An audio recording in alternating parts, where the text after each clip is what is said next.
नमस्कार, business club of इंडियामध्ये सर्वांचं स्वागत. आज आपण एका अशा चॉकलेट ब्रँडबद्दल बोलणार आहोत ज्याने खरं तर मार्केटिंग सायकोलॉजीचा वापर करून एक अब्ज डॉलर्सचं साम्राज्य उभं केलंय. हो, आपण बोलतोय डेरिव्ह चॉकलेटबद्दल. चला तर मग जाणून घेऊया त्यांच्या यशामागची ही जबरदस्त कहाणी.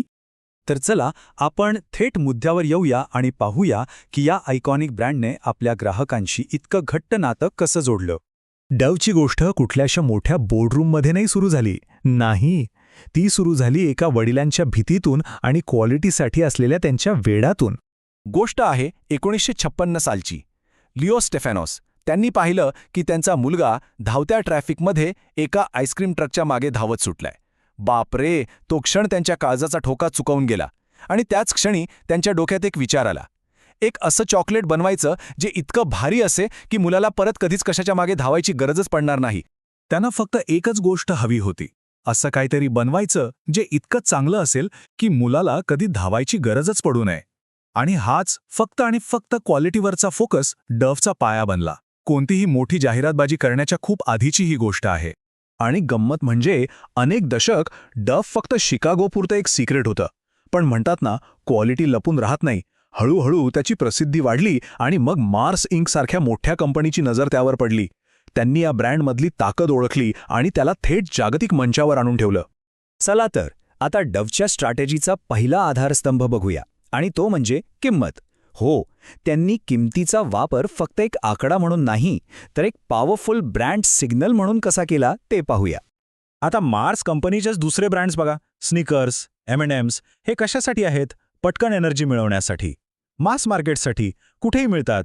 पण डव नाही. डवला एक वेगळाच अनुभव म्हणून समोर आणलं गेलं.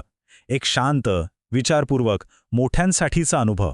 म्हणजे त्याची जी प्रीमियम किंमत आहे ना, ती आपल्याशी 3 गोष्टी बोलत असते. पहिली, हे चॉकलेट भूक लागल्यावर खायचं नाहीये. दुसरी, ह्या क्वालिटीसाठी खरंच मेहनत आणि खर्च लागतो. आणि तिसरी, हे चॉकलेट निवडणं म्हणजे एक विचारपूर्वक केलेला निर्णय आहे, सहज उचललेला नाही. आता येऊया दुसऱ्या आधारस्तंभाकडे. हे खूप इंटरेस्टिंग आहे. बाकीचे सगळे ब्रँड्स चवीबद्दल, टेस्टबद्दल भांडत होते, पण डवने त्यांनी पूर्णपणे वेगळंच मैदान निवडलं. एक वेगळा सेन्सरी अनुभव. फक्त 2 शब्द. गेले 30 वर्षांपेक्षा जास्त काळ हे 2 शब्द डवच्या ओळखीचा आत्मा आहेत. ते शब्द आहेत सिल्की स्मूथ. मार्केटिंगच्या भाषेत याला सेन्सरी क्लेम म्हणतात. म्हणजे काय? तर फक्त चव किंवा घटकांबद्दल न बोलता चॉकलेट खाताना येणाऱ्या स्पर्शावर किंवा शारीरिक अनुभवावर भर देणं.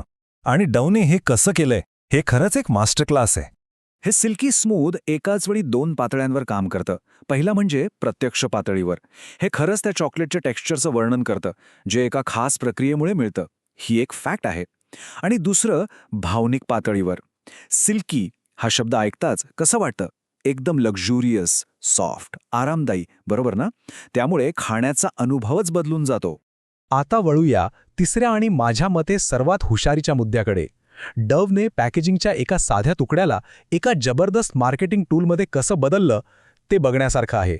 झालं असं की 1991 मध्ये जेव्हा डव प्रॉमिसेस लॉन्च झालं, तेव्हा त्यांनी चॉकलेटच्या फॉईल रॅपरच्या आत एक सरप्राईज ठेवलं होतं. एक छोटासा मेसेज, जसं की एकदा तरी स्वतःला पहिलं प्राधान्य द्या. विचार करा, आपण चॉकलेट उघडतोय आणि आतून एक असा पॉझिटिव्ह मेसेज मिळतोय. हे किती पर्सनल वाटतं नाही का? एक छोटासा सुखद धक्काच असतो तो, जसं की तुम्ही याला पात्र आहात. आणि त्यांनी अजून एक हुशारीची गोष्ट केली. अनेकदा काहीतरी गोड खाताना आपल्याला थोडं गिल्टी वाटतं, बरोबर? तर या मेसेजेसने त्या गिल्टवरच हल्ला केला. त्यांनी चॉकलेट खाण्याला सेल्फ केअर म्हणजे स्वतःची काळजी घेणं असं स्वरूप दिलं. मेसेज काय असायचा?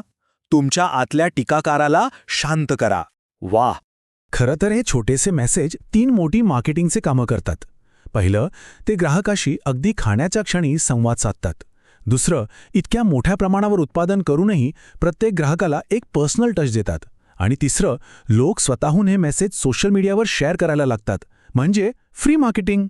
तर मग हे सगळे आधारस्तंभ आजच्या काळात एकत्र कसे आले आहेत? डवने आता आपल्या मेसेज फक्त वैयक्तिक आनंदापुरता मर्यादित ठेवलेला नाही, तर त्याला एका जागतिक वचनाशी जोडला आहे. 2023 मध्ये त्यांनी युअर प्लेजर हॅज प्रॉमिस नावाची एक कॅम्पेन सुरू केली. ही कॅम्पेन चॉकलेट खाण्याच्या वैयक्तिक आनंदाला एका मोठ्या सामाजिक जबाबदारीशी जोडते. म्हणजे आता डव खाण्याचा आनंद हा त्यांच्या कोको सप्लाय चेनमधल्या महिलांना मदत करण्याच्या कामाशी जोडला गेला आहे. ही टॅगलाईन किती हुशारीने बनवली आहे बघा. युअर प्लेजर हा भाग थेट ग्राहकाच्या आनंदाबद्दल बोलतो. आणि हॅज प्रॉमिस हा भाग त्या आनंदाला कोको उत्पादन करणाऱ्या समुदायांना दिलेल्या वचनाशी जोडतो. जबरदस्त. तर मग या सगळ्यातून मुख्य शिकवण काय मिळते? विचार करा की एखादा ब्रँड आपल्या ग्राहकाला मिळणाऱ्या आनंदाला एका मोठ्या चांगल्या उद्देशाशी कसा जोडू शकतो. असं केल्याने ग्राहकांशी एक खूप खोलवरचं अर्थपूर्ण नातं तयार होतं. तर हा होता बिझनेस क्लब ऑफ इंडियाकडून डेअरी चॉकलेटवरचा एक खास बिझनेस लेसन. आमच्यासोबत असेच शिकत रहा. Grow with us. पुढच्या वेळी भेटूया एका नव्या आणि तितक्याच इंटरेस्टिंग केस स्टडीसोबत. धन्यवाद.